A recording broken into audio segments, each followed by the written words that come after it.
ইহুদি চোখের পানি ফালায়া ফালায়া কাঁদতে কাঁদতে রওনা আমার মায়ার নবীর সাথে মোলাকাত।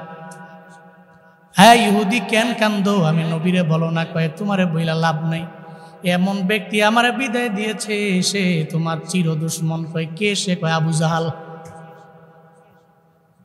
মায়ার নবী কয় আমায় বলো কি তোমার সমস্যা, কেন কান্দো? ইহুদি চোখের পানি ফালায়া ফালায়া কাঁদতে কাঁদতে কয় মুহাম্মদ, আবু জাহাল এর কাছে আমি টাকা আমানত রাখলাম, সে আমার টাকা মাইরা দিল। আমি তার কাছে রাখলাম, আমানত দিলাম, আমি তার কাছে গেলাম, সে বলে এই তুই কিসের টাকা রাখছ? তুই আমার কাছে কোনো টাকাই রাখস নাই, যা হতে গাইছ। সে আমারে ভুইলা গেল। এমন একটা হালাতে আবু জাহালের সাথে যুদ্ধ করার কোনো ক্ষমতা নাই, তার সাথে কোনো কথা বলার মতো অ্যাবিলিটি আমার নাই, এত বড় সাহস আমার নাই, এত বড় স্পর্ধা আমার হয় নাই। এজন্য চোখের পানি ফেলে ফেলে কাঁদায় আমি তোরে সঙ্গে করে লইয়া আবু জাহালের বাড়ির দিকে রওনা হয়ে যাব। তাকে সঙ্গে করে লইয়া যখন রওনা হয়ে গেল, আবু জাহালের দরওয়াজার সামনে গিয়া দাঁড়ায় ডাক দেয়, আবু জাহাল বাড়িতে আসুনি? কয় কে? কয় না মুহাম্মদ। পরের না মারহাবা, আরো জোরে পড়েন আল্লাহু আকবার। না মুহাম্মদ। আবু জাহাল দরওয়াজা ওপেন করে দেখি ঠিকই আমার পয়গম্বর। ও মুহাম্মদ কেন আসছো? আর সঙ্গে কেন ইহুদিরে আবার নিয়ে আসলা? তুমি একা আসলেই তো হইতো, সঙ্গে করে আর কেন নিয়ে আসলা? আমার মায়ার নবী কয় চাচা গো, তার টাকা যে নিয়ে গেছেন তার টাকা তারে ফিরে দেন। আমানতদার হওয়ার জন্য এটাই শর্ত। টাকা আপনার কাছে রাখছে, আপনি তারে দিয়ে দিবেন। আপনি বড় মোরল, আপনি বড় নেতা, তার টাকা তার দরবারে দিয়ে দেন। যতই কয় আবু জাহাল কয় দিতাম না, মায়ার নবী কয়ে দেওয়া লাগবে। আবু জাহাল কয়ে দিতাম না। একটা পর্যায়ে আবু জাহাল মায়ার নবীর প্রতি ক্ষুধান্বিত হয়ে গেল, রাগান্বিত হয়ে গেল। একটা পর্যায়ে বলতে লাগলো, ও মুহাম্মদ যদি এখান থেকে তুমি না যাও, আমি তরবারি আইনা তোমার দেহটাকে কল্লাটা আলাদা করে ফেলবো। আমার মায়ার নবী কয় চিন্তার তো কোনো কারণ নাই, প্রয়োজনও নাই। যেখানে মায়ার নবীর কেউ নাই ওখানে আমার আল্লাহ আছে না? না। আবু জাহাল ঘরের মধ্যে যায়। একটা পর্যায়ে তরবারি আনার জন্য যখন ঘরের মধ্যে ঢুকলো, আমার মায়ার নবীর দেহ থেকে গর্দানটাকে আলাদা করে ফেলবে। মায়ার নবী সঙ্গে সঙ্গে আমার আল্লাহরে ডাক দে, আল্লাহ গো আমি জানি তুমি ছাড়া আমার সাহায্যকারী কেউ নাই। ও আল্লাহ আমি জানি তুমি আমার এমন মালিক, দুনিয়ায় যেখানে আমি বিপদে পড়েছি ওখানে তুমি আছো আমার রব। আল্লাহর কাছে যখন আবদার জানায়, পয়গম্বর আল্লাহর দরবারে আবদার জানায়, বিচুনদাইরের মুসলমানরা একটু আমারে বলেন না, আমার মায়ার নবী যখন আল্লাহরে ডাক দেয়, আমার আল্লাহ নবীর ডাকে সাড়া দিবে কি দিবে না? আল্লাহ কয় ও ফেরেশতা, আমার মায়ার নবী তো একা দাঁড়ায় আছে। আমার মায়ার নবী আমারে ডাকলো, আমার নবীকে হেল্প করার মতো এখন বর্তমানে ওখানে কেউ নাই, সাহায্য করার মতো কেউ নাই, সহযোগিতা করার মতো কেউ নাই। আমার নবীরে সাহায্য করার জন্য তুমি একটু বাঘ হয়ে যাও, একটু বাঘ হয়ে যাইয়া আমার নবীর পাশে দাঁড়ায় যাও। আবু জাহাল যখন তরবারি নিয়ে সামনে আসলো, তরবারিটা আইনা সঙ্গে সঙ্গে আমার মায়ার নবীর সামনে দাঁড়ায় গেল। একটু পরে দেখা গেল একটা বাঘ দৌড়ে আমার মায়ার নবীর পাশে আসে, একটু পাশে আসে। আবু জাহাল কয় মুহাম্মদ দেখো না, বাঘ আসছে তোমারে খাওয়ার জন্য। আমার মায়ার নবী কয় বাঘ আমারে খায় নাকি তোমারে খায়? একটু পরেই তো বোঝা যাবে বাঘ আমারে খায় নাকি তোমারে খায়, একটু পরেই তো দেখা যাবে। আবু জাহাল কয় দাঁড়াও, বাঘের বুঝি বিন্দু মাত্র পরিমাণ তুমি ভয় পাও না? একটা পর্যায়ে এমন হলো, বাঘ দৌড়াইয়া আমার মায়ার নবীর পাশে আইসা দাঁড়ায় গেল। আবু জাহাল দেখে বাঘ শুধু আবু জাহালের দিকে দিকে দৌড়ায়া যায়। আবু জাহাল দেখে বাঘ দৌড়ায়া যায়, আমার মায়ার নবী দেখে বাঘ যায় না, বাঘ শুধু এক জায়গার মধ্যেই দাঁড়ায় আছে। আবু জাহাল কয় মুহাম্মদ রে, এই বাঘের থামাও না কেন? কেন সে আমার দিকে দৌড়ায়? আমার মায়ার নবী কয় কই বাঘ তো দাঁড়ায় আছে। সুবহানাল্লাহ পড়ে না। আবু জাহাল ভয় পাইতেছে, কয় বাঘের থামাও না, আইয়ে তো নবী কয় না, এ তো দাঁড়ায় আছে, স্ট্যান্ড দাঁড়ায় আছে। না, এটা আসতেছে। কুদরত কার? কথা বলে না, খেলা কার? কাদের কুদরত দারি বর কামাল, আনতা রব্বি আনতা হাসবি যুল জালাল, তুহি কাদের জলিলুল্লাহ জাহাদার, বহর হালে তুহি মেরা নিগাহদার। আল্লাহ পাকের কুদরত বাঘ যায় না, দাঁড়ায় আছে। মদিনাওয়ালা নবী দেখে বাঘ যায় না, এক জায়গায় দাঁড়ায় আছে। আবু জাহাল দেখে বাঘ শুধু দৌড়াইয়া আবু জাহালের নিকট যায়, নবী কয়ে যায় না। একটা পর্যায়ে আবু জাহাল বাঘের এত ভয় পাইতে লাগলো। আমার মায়ান নবী কয়, আবু জাহাল বাঘের এত ডরাও, বাঘের এত ভয় পাও, বাঘের মালিকের কেন তুমি ভয় পাও না? এই বাঘের হিংস্রতাকে ভয় করো,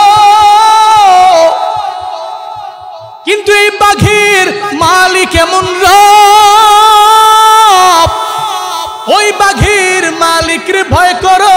আবু জাহাল মায়ান নবী বলতে লাগলেন, আবু জাহাল তুমি বাঘের ভয় পেয়ে লাভ নাই, বরং বাঘের মালিকের কেন তুমি ভয় করো না?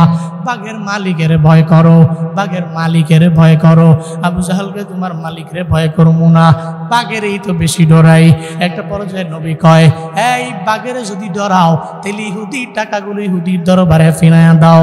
আবু জাহালকে অসুবিধা নাই, তোমার বাঘেরে থামাও, টাকা গেলে গেছে, তার টাকা তারে দিমো, কিন্তু বাঘের পেটে যাও যাইতে আমি রাজি না। একটা পর্যায়ে ঠেলার নাম বাবাজি চলে গেল রুমের মধ্যে, ইহুদির টাকা গুনাই না ইহুদির হাতের মধ্যে বুঝায় দেয়।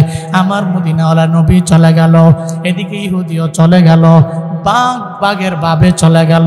একটা পর্যায়ে ইহুদিটা তার টাকা নিয়ে খুশি মনে আনন্দ চিত্তে যখন বাড়ির দিকে রওনা হয়ে যায়, পথিমধ্যে যাওয়ার পরে চিন্তা ভাবনা করে, এই আবু জাহালের কথা শুনি না, জীবনে কত সেই নবীরে গালি দিলাম, এই মুহাম্মদের নাম বইলা গালি দিলাম, তার বিষয়ে কত কুৎসা রটনা করলাম, তার কালেমা আমরা মানলাম না, তাকে আমরা পাগল বইলা গালি দিলাম। আবু জাহালের কথা মাইনা যেই মুহাম্মদের মনের মধ্যে এত কষ্ট দিলাম, আমি তো আর জীবনে কোনোদিনই তার মনের মধ্যে কষ্ট দিতে পারি না। যেই ব্যক্তিটা আমারে রাস্তা থেকে ফিরাইয়া নিয়ে এমন কারামত আমারে দেখাইলো, এমন মুজিজা আমারে দেখাইলো, যেই ব্যক্তিটার মাধ্যমে আমি আমার টাকা পর্যন্ত ফিরা পায়া গেলাম, আমি ওই ব্যক্তিটাকে সারা থাকতে পারি না। দৌড়াইয়া রওনা হয়ে গেলেন নবীর দরবারে। আজ বলে, মুহাম্মদ তুমি যে কালেমা পড়াও আমার বুঝ হয়ে গেছে, জীবনে কোনোদিন এই কালেমা মিথ্যা হতে পারে না, এই কালেমা মিথ্যা হতে পারে না, আমারে পড়ায়া দাও লা ইলাহা ইল্লাল্লাহু মুহাম্মাদুর রাসূলুল্লাহ। নবীজির হাতে কালেমা পড়ে মুসলমান হয়ে গেলেন ইহুদি। কেন হইলেন? কয় মায়ান নবীর আখলাকের কারণে হয়ে গেলেন। যে ব্যক্তি বিপদে পড়ে যায় নবী তার পাশে দাঁড়ায়, যে মুসিবতের মধ্যে পড়ে যায় নবী তার পাশে দাঁড়ায়, যে কোনো বিপদে পড়ে নবী তার পাশে দাঁড়ায়। এই উম্মতে মুহাম্মাদি, আমার আরেক ভাই যদি বিপদে পড়ে তাহলে আমি কেন পাশে দাঁড়াইতে পারবো না? আজকে থেকে নিয়ত করে নিব, জীবনে কোনোদিন আমার ভাইয়ের মনে আঘাত যায় এমন কথা বলবো না, আমার ভাইকে আমি আমার হাত দ্বারা আঘাত দিব না। কারা কারা পারবেন? দুইটা হাত তুইলা আল্লাহরে দেখান। ফাসুবহানাল্লাযী লা ইহসা ইমতিনানুহু বিল লিসানি ওয়ালা বিল কলম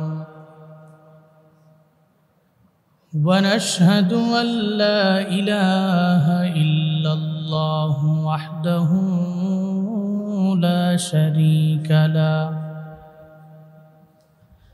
لا ضد له ولا ند له ولا مثل له ونشهد أن سيدنا وسندنا وحبيبنا وحبيب ربنا وطبيبنا وطبيب قلوبنا ومولانا محمدا عبده ورسوله صلى الله تعالى عليه وعلى آله وأصحابه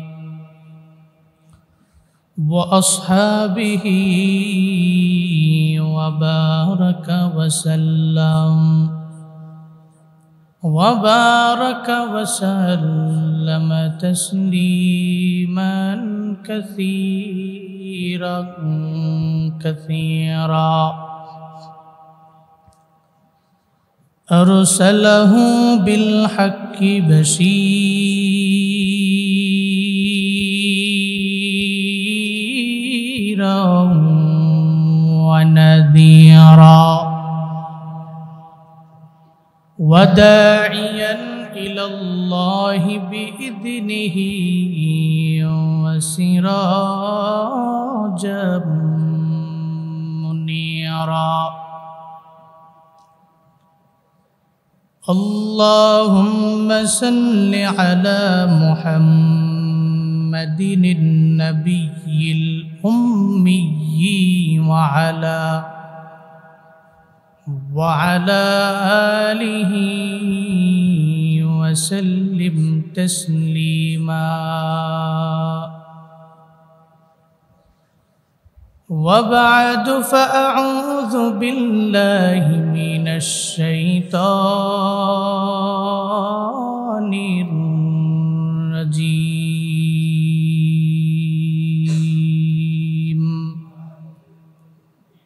بسم الله الرحمن الرحيم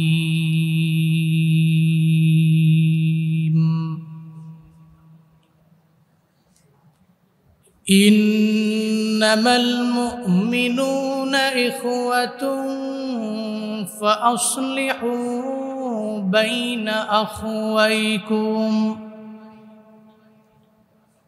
واتقوا الله لعلكم ترحمون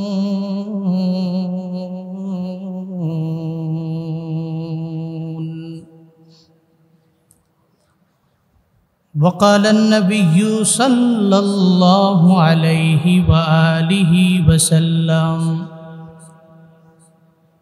للمسلم على المسلم 6 خصال إذا لقيته فسلم عليه وإذا داعك فأجبه إلى آخر الحديث صدق الله مولانا العظيم وصدق رسوله النبي الكريم ونحن على ذلك لمن الشاهدين والشاكرين والذاكرين والحمد لله رب العالمين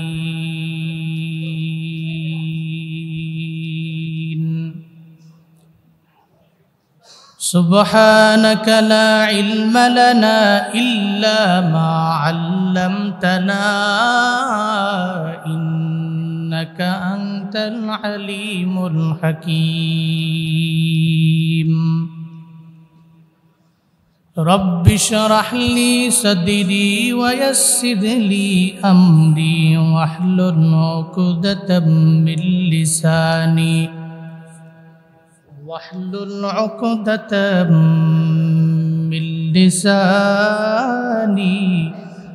يفقه قولي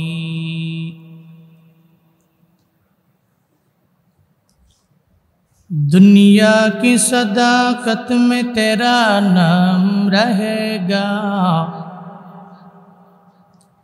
दुनिया की सदाकत में तेरा नाम रहेगा, सिद्दीक तेरा नाम से इस्लाम रहेगा,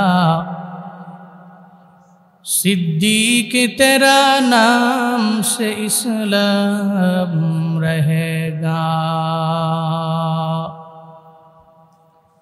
दुनिया की अदालत में तेरा नाम रहेगा, दुनिया की अदालत में तेरा नाम रहेगा, फारूक तेरा नाम से इस्लाम रहेगा,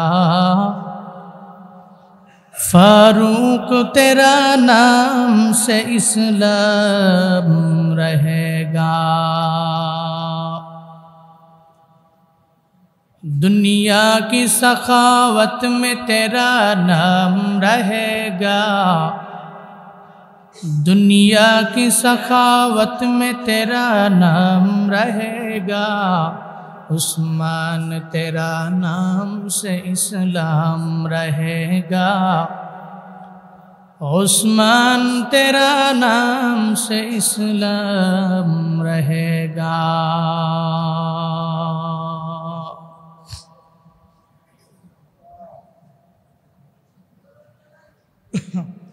बिचुंदा शाही जामे मस्जिদের উদ্যোগে আয়োজিত বার্ষিক ওয়াজ ও দোয়ার মাহফিলের আজ ৩রা অক্টোবর ২০২৫ মুতাবাররাক এই মজলিসের সম্মানিত সভাপতি ভাদুয়াপাড়া মাদ্রাসার সম্মানিত মুহতামিম জনাব আলহাজ হযরত মাওলানা ইসমাইল হোসেন সাহিব দামাত বরকাতুহুম, আজকের মাহফিলে আমার আগেই কোরআন এবং হাদিস থেকে দিক নির্দেশনামূলক বাণী আপনাদেরকে শুনিয়েছেন বিশিষ্ট ইসলামী চিন্তাবিদ, ঐতিহ্যবাহী উজানি মাদ্রাসার সম্মানিত মুহাদ্দিস হযরত মাওলানা মুফতি মাহমুদুল হাসান কাসিমি দামাত বরকাতুহুম। আজকের মাহফিলে কথা বলেছেন শাইখুল হাদিস জামিয়া আরাবিয়া ঢাকায়ের সিনিয়র মুহাদ্দিস হযরত মাওলানা মুফতি শাহ আনিসুর রহমান সাহিব দামাত বরকাতুহুম। আজকের মাহফিলের ওয়াইজ হযরত মাওলানা ইয়াহইয়া নূরি দামাত বরকাতুহুম দাউদকান্দি, কারি নুরুল আলম সিদ্দিকী, শিক্ষক উজানি মাদ্রাসা হযরত মাওলানা কামরুল হাসান সাহিব বিচুন্দার। আজকের মাহফিল পরিচালনায় রয়েছেন বিচুন্দার শাহী জামে মসজিদের সম্মানিত ইমাম হযরত মাওলানা আনিসুর রহমান দামাত বরকাতুহুম। আজকের মাহফিলের আমন্ত্রিত মেহমান 11 নং দুল্লাই নবাবপুর ইউনিয়নের চেয়ারম্যান জনাব হাজি শাহজাহান সাহিব, আর অনেকেই আজকের মাহফিলে বাদাল আসর থেকে নিয়ে পর্যন্ত আপনাদেরকে কোরআন এবং হাদিস থেকে আলোচনা শুনিয়েছেন। আপনারা কেউ কেউ মাগরিবের পর থেকে, কেউ এশার পর থেকে, কেউ মাত্র এসেছেন। কিছু দিনই আলোচনা শোনাই মুখ্য উদ্দেশ্য, বাস্তব জীবনে তা বাস্তবে পরিপূর্ণ করা। এই উদ্দেশ্য নিয়ে আপনারা পৃথিবীর সর্বোৎকৃষ্ট স্থান মসজিদের মধ্যে এসেছেন। সুন্দর এই মাহফিলটি পেয়ে আপনারা প্রত্যেকেই খুশি না বেজার? সবাই বলতে হবে খুশি না বেজার? একটু একটু খুশি না বেশি খুশি? আজকের এই মাহফিলের আয়োজন যারা করেছেন, আল্লাহ প্রত্যেককে দুনিয়া এবং আখেরাত উভয় জগতে কল্যাণকামীদের অন্তর্ভুক্ত বানিয়ে দেন। সকলেই পড়ি আমিন। ভাইসুক, পৃথিবীর সর্বোৎকৃষ্ট স্থান মসজিদ, নবীজির কথা, হাব্বুল বিলাদ ইলাল্লাহি মাসাজিদুহা আবগাদুল বিলাদ ইলাল্লাহ আসওয়াকুহা। আল্লাহর কাছে এই পৃথিবীতে সবচেয়ে পছন্দের জায়গা মসজিদ। সুবহানাল্লাহ পড়বেন না? আল্লাহর কাছে এই পৃথিবীতে সবচেয়ে ভালো লাগার পছন্দের জায়গা মসজিদ। এই জন্য আল্লাহর কাছে ভালো লাগার যে জায়গা, ওই জায়গার সাথে যে ব্যক্তি তাআল্লুক লাগায়, ওই মুতাআল্লিক বান্দার প্রতি আল্লাহ এত রাজি, হাসরের ময়দানে আরশে মুআল্লায় ছায়া দিবে যেই 7 জনেরে, এর মাঝে একজন যে ব্যক্তি মসজিদের সাথে সম্পর্ক লাগাইছে, ওই ব্যক্তিকে আরশে মুআল্লার নিচে আল্লাহ ছায়া দিয়ে দিবে। আল্লাহ ভালোবাসেন বলেই এ বান্দাকে এত বড় প্রতিদান দিবেন। আল্লাহ ভালোবাসেন কেন? মসজিদ তো ওনার পছন্দের জায়গা, আর সম্পর্ক লাগিয়েছে আমার বান্দা মসজিদের সাথে, তো তার দাম কেন বাড়বে না? তার সম্মান কেন বাড়বে না? তার মর্যাদা কেন বাড়বে না? তার ফাজিলত কেন বাড়বে না? সুবহানাল্লাহ। এজন্য সম্পর্ক হবে মসজিদের সাথে না বাজারের সাথে? বলেন না, বলেন না। সম্পর্ক মসজিদের সাথে না চা দোকানের সাথে? এটা বিচুনদাইরের একটা শাহী জামে মসজিদ, মানে ওল্ড পুরাতন মসজিদ। এটা এ মাহফিলকে কেন্দ্র করে আনসিজনের প্রোগ্রাম, গরমের মাহফিল। আমি তো মনে করছি মনে হয় দোকানপাট মনে হয় আইতো না, মোটামুটি দোকানপাট না এলে মাহফিল ভালো জমে। অন্ত কেন? তখন আর দোকানপাটের চিন্তা নাই, সব দৌড়ে মাহফিলে যায়। আমি আসার সময় তো গাড়ি তো ওই যে মাদ্রাসায় হাইটা আসছি, দোকানপাটে যে পরিমাণ লোক আছে, সবাই আসলে মসজিদ ভইরা, মাঠেও জায়গা হইতো না, আসে না। এতটুকু বুঝে না, সিন্নি খাইলা কার দ্বারা মোল্লাই ছিল না। দোকানপাট আসছে তো মাহফিলের কারণে আসছে, মাহফিল না হইলে দোকানপাট আসলে কামইতো না, কেউ জায়গাও দিত না, ঠিক কিনা? কিন্তু কপাল পোড়া বাড়ি থেকে বলে কয়ে আসে যে একটু মাহফিল থেকে ঘুরে আসি বাড়িওলি। হোম মিনিস্টার তো মনে মনে চিন্তা করে, বাপরে আমগো হেতে আবার ওয়াজুনিন না খাইছে গেছে, আজকে মনে হয় হেদায়েত লই আইব। এবারে আইয়া দোকানপাট ঘুরা গেরা আস্তে করে মজা টজা কিন না, বন্ধুরকে বন্ধু ল একদিন লুডু মুডু খেললে বাইত গেছে গা। হোম মিনিস্টার যদি চালাক হয় আর জিজ্ঞেস করে যে কি বিষয়ে হুজুরে বয়ান করছে, কও দিয়ে একটু, আরে হুজুররা ইতা কই কি জানি করছে, অথচ মাহফিল পর্যন্ত আসে নাই। বহু মাহফিল এমন আছে, মাহফিলকে নাম করে, মাহফিলকে উদ্দেশ্য করে যে দোকানপাট আসলো, ওই দোকানপাট পর্যন্ত শ্রোতা এসে ওই দোকান থেকে কিছু খেয়েই বাড়ি যায়। মাহফিল কই হইল, কোন বক্তা আইলো জানি না। এজন্য সিন্নি খাইলেন যার দ্বারা একটু মোল্লা চিনতে হবে। আল্লাহ আমাদের সব ভাইকে সঠিক দ্বীনের বুঝ দান করেন, পড়েন আমিন। তাহলে মসজিদে বসতে পেরে খুশি না বেজার? আমাদেরকে কে এনেছেন? কে এনেছেন? আল্লাহ শুকর আদায় করি, পড়ি আলহামদুলিল্লাহ। একবারে মন থেকে ফিল নিয়ে আলহামদুলিল্লাহ। আমার সাথে পড়ুন, রব্বানা লাকাল হামদ হামদান কাসীরান তাইয়িবান মুবারাকান ফি ইয়া রাব্বি লাকাল হামদু কামা ইয়ামবাগি লিজালালি ওয়াজহিকা ওয়া আযীমি সুলতানিক লাকাল হামদু বিল কুরআন লাকাল হামদু বিল ইসলাম লাকাল হামদু বিল ঈমান। প্রশংসা করলাম কার? রবের প্রশংসায় লাভ না লস? একটু একটু লাভ না বেশি লাভ? আল্লাহকে রাজি বানাইতে পারলে ফায়দা আছে তো। মানলাহুল মাওলা ফালাহুল কুল। আল্লাহ যার মাওলা হলো, আল্লাহ যার গার্ডিয়ান হলো, আল্লাহ যার অভিভাবক হলো, পৃথিবীর সমস্ত কিছু তারই হয়ে গেল। এই জন্য মাওলা বানাবো আল্লাহকে, গার্ডিয়ান বানাবো আল্লাহকে। আমার রব আমার সব। আল্লাহ আমার রব, এই রবি আমার সব। আল্লাহ আমার রব, এই রবি আমার সব। দমে দমে তনু মনে তারি অনুভব, দমে দমে তনু মনে তারি অনুভব। আল্লাহ আমার রব, এই রবি আমার সব, আল্লাহ আমার রব, এই রবি আমার সব। কোন মারহাবা। আল্লাহ আমার রব, এই রবি আমার সব। আমার প্রতিটি স্টেপে, আমার প্রতিটি কদমে, আমার প্রতিটি চলায়, প্রতি হাঁটায়, আমি যেখানেই যাই আমি স্মরণ করব আল্লাহকে। এটা মুমিনের কাজ। আল্লাহ মৃত্যু পর্যন্ত শাকিরিনদের অন্তর্ভুক্ত হয়ে থাকার তৌফিক দান করেন। সকলে পড়ি আমিন। ভাই সব, আমি খুতবায় সূরাতুল হুজুরাতের 10 নম্বর আয়াতে কারিমা তিলাওয়াত করেছি। সূরাতুল হুজুরাতের কয় নম্বর? আল্লাহ পাক যে আয়াতে বলেছেন ইন্নামাল মুমিনুনা ইখওয়া। মুমিনটা তো ভাই ভাই। মুমিনটা কি? কথা বলে না কেন? মুমিনটা কি? শত্রু? শত্রু নাকি বন্ধু? কিন্তু এখন তো ভাই ভাইয়ের যে ভ্রাতৃত্বের বন্ধন, এটা আমাদের মধ্যে নাই তো। এক কথায় নবী ছিলেন কেমন, উম্মত হয়ে গেছে পুরা উল্টা।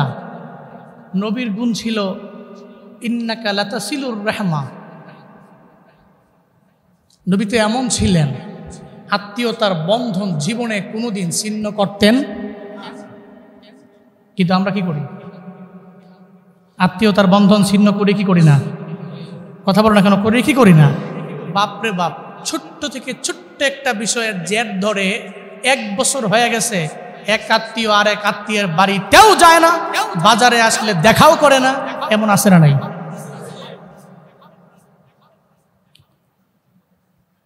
মদিনাওয়ালা নবীর গুণ হয়ে গুণগুলো ছিল কেমন, আমগো উম্মতের গুণগুলো হয়ে গেল কেমন? যেই মায়ান নবীর 1 নম্বরে গুণ ছিল আমার মায়ান নবী ইন্নাকা লাতাসিলুর রাহমা ওয়া তাহমিলুল কাল্লাহ ওয়া তুকসিবুল মা'দুমা ওয়া তুঈনু আলা মা নাওয়াইবিল হক। 1 নম্বরে আমার মায়ান নবীর গুণ, জীবনে কোনোদিন আমার মায়ার নবী আত্মীয়তার বন্ধন ছিন্ন করলেন না। 2 নম্বরে আমার মায়ার নবীর গুণ ওয়া তাহমিলুল কাল্লা, যেই বান্দার পেটের মধ্যে খাবার নাই আমার নবী তার পেটে খাবার দেয়। ওই মায়ার নবীর কেমন গুণ জানো? 3 নাম্বার ওয়া তুকসিবুল মা'দুমা, যেই বান্দাগুলো মাজুর হয়ে যায়, চলতে পারে না, রিজিক নিজে আনতে পারে না, রিজিক ব্যবস্থা করতে পারে না, নবী নিজে উপার্জন করে। ওই উপার্জনের কষ্টের টাকাটা তার হাতের মধ্যে দেয়।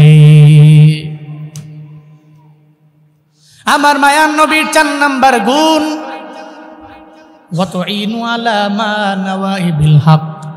হকের কথা বলতে গেলে মানুষ বিপদে পড়ে যায়, মুসিবতের মধ্যে পড়ে যায়, আমার মায়ার নবী তারে ছেড়ে যায় না, বরং ব্যাকগ্রাউন্ডে দাঁড়ায়া যায়। হকের কথা বলতে যে যেই বান্দা বিপদের মধ্যে পড়ে যাবে, আমার মায়ার নবী তারে ফেলে যায় না, বরং ব্যাকগ্রাউন্ডে দাঁড়াইয়া তারে সাপোর্ট দেয়। চিল্লা পড়া যাবে কি সুবহানাল্লাহ। দুনিয়া সবাই ছেড়ে গেলেও নবী ছেড়ে যায় না। দুনিয়ার সমস্ত মানুষগুলো স্বার্থের বড় পাগল, কিন্তু আমার মায়ার নবী নিজের স্বার্থের জন্য দুনিয়াতে কোনো কাজ বান্দা করেন নাই। ওনার গুণ ছিল কি? নবীর উম্মতের গুণগুলো কেমন উলট পালট হয়ে গেল। উনি এমন ছিলেন, এত আত্মীয়তার সম্পর্কটাকে উনি সুন্দরভাবে ধরে রাখলেন।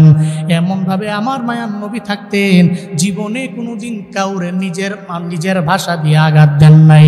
নিজের হাতের মাধ্যমে জীবনে কোনোদিন আমার মায়ার নবী আঘাত দিয়েছে, এই প্রমাণ দলিল কেউ দিতে পারবে?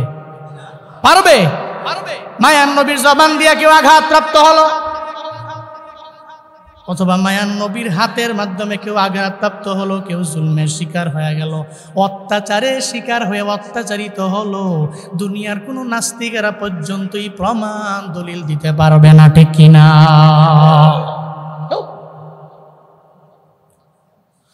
মায়ার নবীর গুণ ছিল এমন, এজন্য আল্লাহ পাক বলেন ইন্নামাল মুমিনুনা ইখওয়াতুন ফাসলিহু বাইনা আখওয়াইকুম ওয়াত্তাকুল্লাহ লাআল্লাকুম তুরহামুন। চিল্লা জোরে করে পড়েন আল্লাহু আকবার, আরো জোরে আল্লাহু আকবার। সূরাতুল হুজুরাতের 10 নম্বর আয়াতে আল্লাহ পাক রব্বুল আলামিন জানায়া দিলেন, এই মুমিনেরা তোমরা একজনের একজনের বন্ধু হয়ে চলবা, একজনের একজনের বন্ধু ভাই হয়ে চলবা। তোমাদের এই ভ্রাতৃত্বের বন্ধনের ব্যাপারে আমি আল্লাহই তো তোমাদের বললাম, তোমরা একটা ভাই ভাইয়ের মতো চলাফেরা করবা। যখন দুই ভাইয়ের মধ্যে কোনো ঝগড়া হবে মীমাংসা করে দাও, দুই ভাইয়ের মধ্যে ঝগড়া হইলে মীমাংসা করে দাও। হিংসা বাড়াবা না, রেষারেষি করে মারামারির মাত্রাটা বাড়াইয়া দিবা না, বরং এক ভাই আর এক ভাইয়ের সাথে ভালো আচরণ করো। এই যে আল্লাহ পাক জানায়া দিলেন তোমরা সমাধান করো, সমাধান করার জন্য। কিন্তু আমরা ভাইরা তো এখন সমাধান করি না। সমাজে এমন কিছু লোক আছে দেখবেন ভাই ভাইয়ে যখন ঝগড়া লেগে যায় আর একজনের 3 নাম্বার ব্যক্তি গিয়া আরো লাগায়, সমাধান করতে চায় না। বেকুল, এমন বেকুল ও যায় নিজের চরকায় তেল দেওয়ার খবর নাই। ঝগড়া লাগছে দুই মুমিন ভাই, ও 3 নাম্বার মুমিন, ও যায় কয় দেশ না ঘুষি দেশ না একটা, আমরা আসি না, হেরে নিয়া ঘুরে সপ্তাহখানেক, মাসখানেক, 2 মাস 3 মাস হেরে নিয়া ঘুইরা একেবারে ঝগড়া জাডি লাগায়া এরপরে হেয়ার নাই ডাকা গেছে গা। এরকম সিটার আছে না নাই? আছে না নাই? আল্লাহ পাক বলছেন মানুষ তো আমরা, ঝগড়া ফাসাদ বিবাদ সৃষ্টি হবে ন্যাচারাল, তবে ফাসলিহু বাইনা আখওয়াইকুম, তোমাদের ভাইদের মাঝে এটা মিটায়া দাও, সমাধান করে দাও, সলভ করো।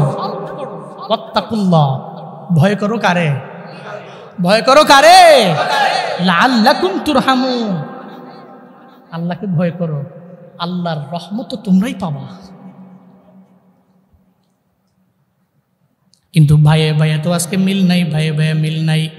ভাই ভাইয়ের মধ্যে এমন পরিমাণ হয়ে গেল, একজন মুসলমান আর একজন মুসলমানের জন্য বিন্দু মাত্র পরিমাণ কেন কান্দে না?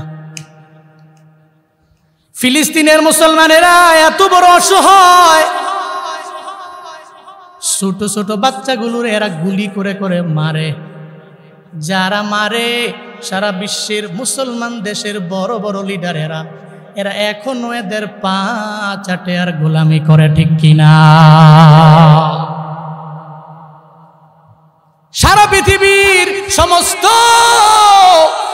মুসলিম নেতারা যদি এক হইতো, এরা সব যদি এক হইয়া যদি ডোনাল্ড ট্রাম্পের বলতো অথবা ইসরায়েলের ওই কুকুরটারে বলতো, তোমরা যদি আর গাজার দিকে আর একটা বোমা নিক্ষেপ করো, তোমরা যদি আমাদের ভাইদের উপরে কোনো আঘাত করো, তাহলে আমরা আর ছাড় দিব না, আমরা ছাড় দিতে রাজিও না।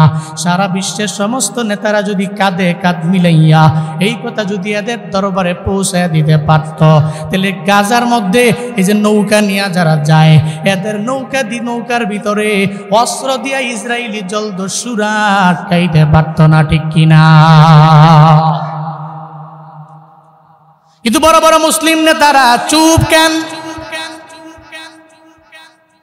এরা এত পা চাটে কেন? এই জন্য তো আমি কালকেও বলেছি, আজকেও বলি, আমি সামনেও বলে যাব, এই সমস্ত পা চাটা গুলামের চাইতে আমরা বাংলাদেশের শহীদুল আলম নামক ওই বৃদ্ধ সংবাদকর্মী অনেক ভালো, যে 86 জন সংবাদকর্মী লইয়া নৌকা নিয়ে গাজার দিকে রওনা হয়ে যায়, বাংলাদেশের পতাকা সমুদ্রের মধ্যে উড়ায়। ওই শহীদুল আলম তাদের মতো পা চাটা গুলামদের চাইতে অনেক পরিমাণে ভালো। সারা বিশ্বের মানুষ তাকায়া দেখতেছে, এরা 86 জন সংবাদকর্মী গাজার দিকে দৌড়ায়, জাহাজ নিয়ে দৌড়ায়। ও আজকে একটা নিউজে দেখলাম, ও সে বলতে লাগলো আমরা 86 জন সংবাদকর্মী গাজায় যাই। কেন যাই? আমাদের সাথে খাবার নাই, আমাদের সাথে অস্ত্রও নাই, আমরা কিছু করতেও পারবো না, এদেরকে যে খাবারও দিতে পারবো না, যুদ্ধ করতে পারবো না। আল্লাহ যেই মেধা দিয়েছেন, এই মেধা দিয়ে আমরা গাজার মাটিতে আমরা যাব। ওই গাজার মধ্যে শিশুরা বড় অসহায়, এদের মা বাবার সামনে এদেরকে দুনিয়া থেকে পাখির মতো গুলি করে বিদায় করে দেওয়া হয়। ওখানে ডাক্তারেরা বড় অসহায়, ওখানে সংবাদকর্মীরাও বড় অসহায়, ওখানে এই মানুষগুলো এত বড় অসহায়।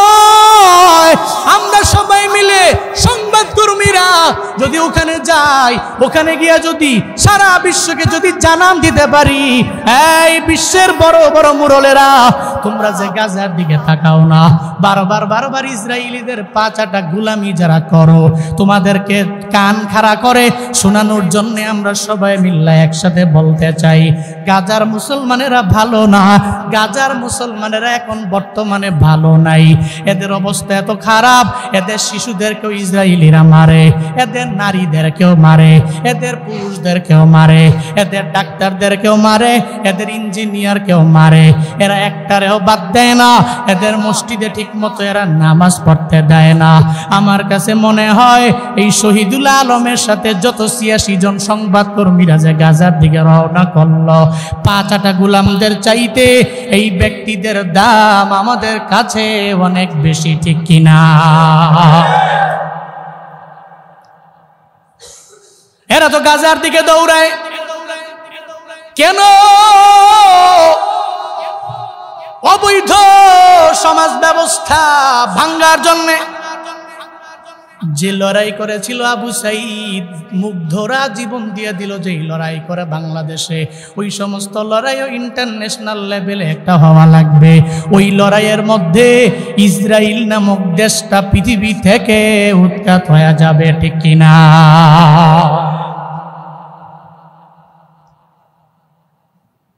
শহীদুল আলমরা ভাইয়ের মর্ম বুঝে,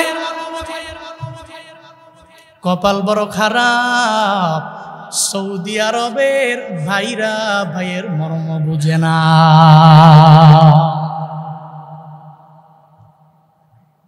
আল্লাহ পাক বলেন, তোমরা ভাই ভাই ভাই ভাইয়ের মর্ম বোঝা লাগবে, ভাই ভাইয়ের কদর দাও, ভাই ভাইকে সম্মান করো, ভাই ভাইকে মর্যাদা দাও, ভাই ভাইকে স্নেহ করো, ভাই ভাইকে মায়া মমতা দেখাও। যখন দেখবা ভাই ভাইয়ের মধ্যে ঝগড়া হয়, তাহলে ৩ নাম্বার একটা ব্যক্তি যাবা, ওখানে যে সালিশ বসাইয়া এদের যত বিভেদ আছে সব বিভেদগুলো মিটায়া দাও। ঘোষণা আমার না, চিল্লা বলেন ঘোষণা কার? আল্লাহ কবুল করেন, সকলে পড়িয়া আমিন। হাত দিয়া জবান দিয়া আমার কোনো ভাই কষ্ট পায় এমন কথা আমি বলবো আল মুসলিম মান সালিম আল মুসলিমুনা মিন লিসানি ওয়া ইয়াদি। সেই ব্যক্তি তো খাঁটি মুসলিম, যে ব্যক্তির হাত এবং জবান থেকে আরেকটা মুসলমান ভাই সালামতে থাকে, নিরাপদে থাকে, ওই ব্যক্তি খাঁটি মুসলিম। বলেন না সুবহান। এই জন্য হাত দিয়া আমরা আমাদের অন্য কোনো ভাইকে কষ্ট দিব, আমাদের জবান দিয়া আমরা জীবনে কোনোদিন আমাদের অন্য কোনো ভাইকে কষ্ট দিব?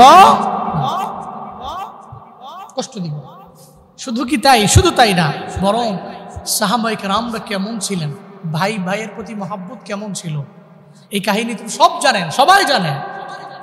উহুদের ময়দানে পানি নাই, পানির অভাবে অনেকগুলো সাহাবী তারা আহত, তৃষ্ণার্ত অবস্থায় ছিলেন, পানি পানি পড়ে চিৎকার করছেন।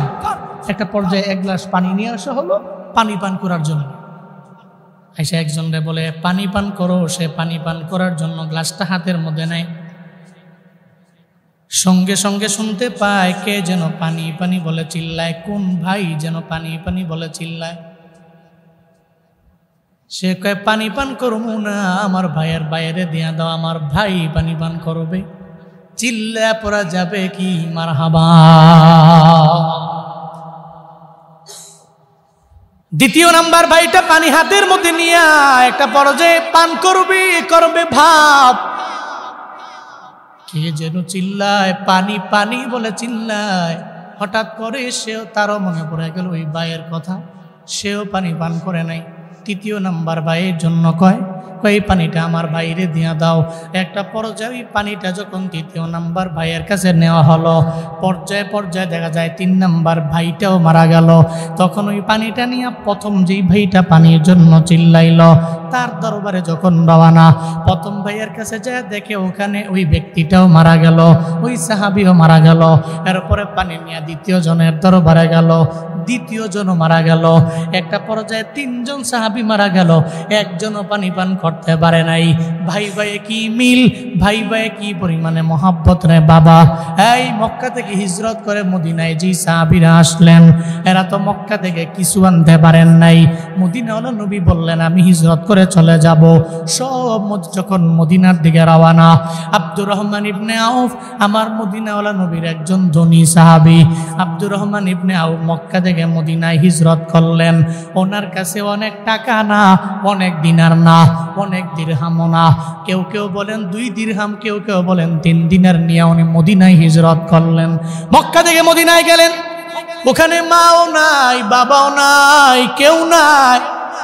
মদিনাওয়ালা নবী সবাই রে ধরে ধরে একজনে আর একজনের ভাই আনসার এবং মুহাজিরদের মধ্যকার যখন বন্ধু তাদেরকে ভাই ভাই বানাইতে লাগলেন, হযরতে আব্দুর রহমান ইবনে আউফের সাথে ওনার ভাই করলেন আনসার সাহাবী হযরতে সাদ ইবনে রবিয়া রাদিয়াল্লাহু তাআলা আনহু। উনি একজন ধনী সাহাবী ছিলেন। হযরতে সাদ ইবনে রবিয়া রাদিয়াল্লাহু তাআলা আনহুর ভাই বানাইলেন। আব্দুর রহমান ইবনে আউফ আর সাদ ইবনে রবিয়া দুইজনে ভাই ভাই। আনসার সাহাবী অনেক ধনী মানুষ, ওদিকে আব্দুর রহমান ইবনে আউফের কোনো দিনার নাই, কোনো দিরহাম নাই, উনি বড় অসহায়, ভাই অনেক বড় লোক মানুষ। সাদ ইবনে রবিয়া কয় ভাইরে চিন্তা করো না, আল্লাহ আমার যেই পরিমাণে সম্পত্তি দিয়া দিছে আমার আল্লাহ, আমার যত সম্পত্তি আছে আমার অর্ধেক সম্পত্তি আজকে থেকে আমি তোমারে দিলাম। সঙ্গে সঙ্গে জানাইয়া দিল আব্দুর রহমান তোমার দিনার নাই, তোমার তো দিরহামও নাই, কিন্তু আমি সাদ ইবনে রবিয়াকে আমার মাওলা অনেক কিছু দিল, আমার সব সম্পত্তি অর্ধেক সম্পত্তি আমি তোমারে দিয়া দিলাম। এটা বলার পরে আব্দুর রহমান ইবনে আউফ কয় না গো ভাই আমার কিছু লাগবে না, আমার কোনো কিছুর প্রয়োজন নাই, আমারে শুধু একটা বাজার দেখায় দাও, একটা বাজার আমারে দেখায় দাও। মদিনার বাজারটা কোথায় রে? মদিনার বাজারটা আমারে দেখায় দিলে আমি নিজে ব্যবসা করব, ব্যবসা করে আমি নিজে স্বাবলম্বী হব। অন্যের টাকা মাইরা দিয়া আমগো মাঝে দেখবেন এমন অনেক লোক আছে, খালি কেমনে অন্যের টাকা মাইরা বড় লোক হওয়া যায়, কেমনে মানুষের উপরে জুলুম করে টাকা কামানো যায়, মানুষের উপরে নির্যাতন করে টাকার পাহাড় বানানো যায়, এমন চিন্তা নিয়ে সমাজের মধ্যে ঘুরে ব্যক্তি আছে না নাই? আছে না নাই? শুধু অন্যের চিন্তা, শুধু অন্যকে কেমনে মারবো, অন্যের উপরে হিংসা করে তারে কেমনে ডাউন করব, আমি কেমনে আপ হয়ে যাব, এই চিন্তা নিয়ে নিয়ে আগায় যায়। আর বাংলাদেশের মধ্যে কেউ যদি একটু বিপদের মধ্যে পড়ে, মুসিবতের মধ্যে পড়ে যায়, যখন হাতে টাকা থাকে না সুদে টাকা আনে, সুদে টাকা আনে, এমন ব্যক্তি আছে না নাই? আছে না নাই? সুদে টাকা আনে, বিপদে পড়ছে সুদে টাকা আনছে। আব্দুর রহমান ইবনে আউফ কি ওনার ভাই বলে, এই ভাই আমার, তুমি তোমার ভাই, ভাই তো বানায় দিয়েছেন নবীজি, আমরা ভাই ভাই, আমার সম্পত্তি যা আছে ধরো অর্ধেক সব সম্পত্তি তোমার দিয়ে দিলাম। আব্দুর রহমান ইবনে আউফ কয় কিচ্ছু লাগবো না, মদিনার বাজারটা কই আমারে দেখাও, ব্যবসা করব, ব্যবসা করে স্বাবলম্বী হব। চিল্লায় পড়বেন না আল্লাহু আকবার। এই জন্য ব্যবসার মধ্যে বরকত আছে না নাই? আছে না নাই? আহাল্লাল্লাহুল বাইআ ওয়া হারামার রিবা। আল্লাহ পাক জানায়া দিলেন ব্যবসাকে আমি আল্লাহ হালাল করলাম, সুদকে আমি আল্লাহ হারাম করলাম। বান্দা যখন ব্যবসা করবে আমি আল্লাহ ব্যবসার মধ্যে বান্দার বরকত বাড়াইয়া দিব।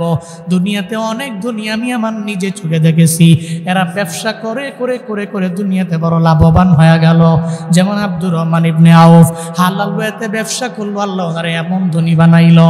আব্দুর রহমান ইবনে আউফকে যখন মদিনার বাজার দেখায় দেয়, উনি চলে গেলেন মদিনার বাজারে, ওখানে যাইয়া হাতের মধ্যে যা দিনার আছে এই দিনের অনুযায়ী উনি মাল দেখতে লাগলেন, কোন ব্যবসাটা আমার সাথে যায়, কোন ব্যবসাটা আমি করতে পারবো, আমার যে ইনভেস্ট আছে, ইনভেস্টের টাকা আছে, যেই টাকাটা আমার আছে, এটা দিয়ে কোন ব্যবসাটা মানাবে। উনি বাজারের মধ্যে গেলেন, বাজারের মধ্যে যাইয়া উনি প্রথমত চিন্তা ভাবনা করতে লাগলেন কি ব্যবসা আমি করতে পারি। শুরুতেই শুরু করলেন ঘি এবং পনিরের ব্যবসা দিয়া, ঘি এবং পনিরের ব্যবসা শুরু করলেন। আল্লাহ বরকত বাড়ায় দিলেন। আব্দুর রহমান ইবনে আউফ রাদিয়াল্লাহু তাআলা আনহু ব্যবসা করতে লাগলেন। ডে বাই ডে একটা পর্যায়ে যখন লাভ বেশি হইতে লাগলো, মুনাফা বাড়তে লাগলো, ব্যবসার যখন সেলিং পয়েন্ট যখন না হয়ে গেল, একটা পর্যায়ে আব্দুর রহমান ইবনে আউফের হাতের মধ্যে ইনভেস্টের দিনার কোনো অভাব নাই। উনি এরপরে বিয়ে শাদী করলেন। আমার মায়ার নবী বললেন, এই আব্দুর রহমান, তুমি ছিলা বড় গরিব, মক্কা থেকে মদিনায় আসলা, তোমার হাতের মধ্যে দিনার নাই, মাত্র 2-3 দিনার নিয়ে তুমি মদিনায় আসলা। আব্দুর রহমান রে, ব্যবসা করার কারণে আল্লাহ তোমার টাকার মধ্যে এত পরিমাণে বরকত দিয়া দিছে, এখন বিয়া করলা, একটা বকরি দিয়া অলিমার আয়োজন করে না। যেই আব্দুর রহমান ইবনে আউফ হাতের মধ্যে দিনার নাই, মক্কা থেকে মদিনায় আসলেন, ব্যবসা করে স্বাবলম্বী হওয়ার কারণে মদিনা ওরা নবী ওনারে জানায়া দিলেন, আব্দুর রহমান, তোমার বিয়েতে একটা আস্ত বকরি দিয়ে তুমি অলিমার আয়োজন করো। আমার মায়ার নবী ওনারে বললেন। উনি ঘি এবং পনিরের ব্যবসা করলেন। কয়েকদিন পরে যখন ডে বাই ডে লাভবান হয়ে গেল, লাভবান হইয়া একটা পর্যায়ে উনি লাভবান হইতে হইতে তখন ঘোড়ার যে লাগাম, এটার ব্যবসা আরম্ভ করলেন। ঘোড়ার জিনের ব্যবসা আরম্ভ করলেন। যেমন আমাদের সমাজে, আমাদের শহরের মধ্যে দেখবেন কেউ গাড়ির ব্যবসা করে না, গাড়ির পার্টসের ব্যবহার করে ব্যবসা করে, আছে না নাই? আসেনি? গাড়ির পার্টসের দোকান, আমাদের এই যে হাউস বিল্ডিং এ গাড়ির পার্টসের দোকান সমানে। এই যে গাড়ির পার্টসের দোকান, এটা বর্তমানে, তখন ছিল ঘোড়া ঠিক করার, ঘোড়ার জিন ঠিক করার এই দোকান। তো উনি সেই দোকান দিলেন, এই ব্যবসা করলেন। এই ব্যবসা করতে করতে এরপরে আস্তে আস্তে ডেভেলপ হয়ে গেলেন। এরপরে উনি ঘোড়ার ব্যবসা আরম্ভ করলেন। এর মানে গাড়ির পার্টসের দোকান থেকে একটা পর্যায়ে গাড়ির বড় একটা শোরুম দিলেন। পরে না, সুবহানাল্লাহ। ব্যবসা আল্লাহ বরকত বাড়ায় দিছে। কেন? মুহাদ্দিসিনে কেরাম বলেন, এই ব্যবসায় বরকত হওয়ার পেছনে কারণ হলো, 1 নম্বরে উনি লোভী ছিলেন না, 2 নম্বরে আব্দুর রহমান ইবনে আউফ এত দানশীল ছিলেন।